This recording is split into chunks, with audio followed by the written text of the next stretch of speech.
টানা দুদিনের বর্ষণে নাকাল ভারতের অন্ধ্রপ্রদেশ এবং তেলেঙ্গানা। দুই রাজ্যে বৃষ্টি এবং বন্যায় প্রাণহানি বেড়ে দাঁড়িয়েছে 27 জনে। নিখোঁজ রয়েছেন এখন পর্যন্ত বেশ কয়েকজন। বিশ্বমানের থার্মিক্স রড, সালাম স্টিল থার্মিক্স, দেশের একমাত্র থার্মিক্স রড।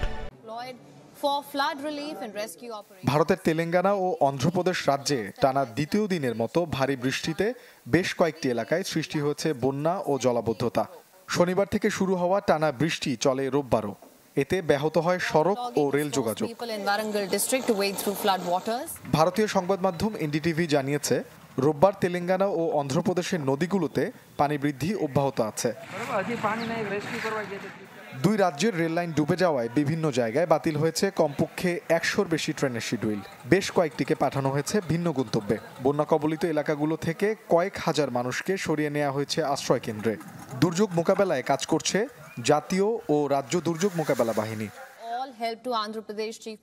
সার্বিক পরিস্থিতি নিয়ে অন্ধ্রপ্রদেশের মুখ্যমন্ত্রী চন্দ্রবাবু নাইডু ও তেলেঙ্গানার মুখ্যমন্ত্রী রেভান্ত রেড্ডির সঙ্গে কথা বলে সব ধরনের সহযোগিতার আশ্বাস দিয়েছেন দেশটির প্রধানমন্ত্রী নরেন্দ্র মোদী। তেলেঙ্গানার রাজধানী হায়দরাবাদের বিভিন্ন অংশে জলাবদ্ধতা দেখা দেয় সোমবার বন্ধ ঘোষণা করা হয়েছে শিক্ষা প্রতিষ্ঠান। রাজ্যটির 8 জেলায় ভারী থেকে অতি ভারী বৃষ্টির কারণে জারি করা হয়েছে রেড অ্যালার্ট। তেলেঙ্গানার মুখ্যমন্ত্রী রেড্ডি এ বিষয়ে জরুরি বৈঠক করে কর্মকর্তাদের সতর্ক থাকতে বলেছেন। সেই সঙ্গে বন্যা দুর্গত এলাকায় জরুরি ত্রাণ পৌঁছানোরও নির্দেশ দিয়েছেন তিনি। নাগরিকদের অনুরোধ করেছেন জরুরি কাজ ছাড়া বাইরে বের না হতে। সোমবার অন্ধ্রপ্রদেশের অন্তত 6টি জেলায় ভারী বৃষ্টিপাত হতে পারে বলে পূর্বাভাস দেওয়া হয়েছে।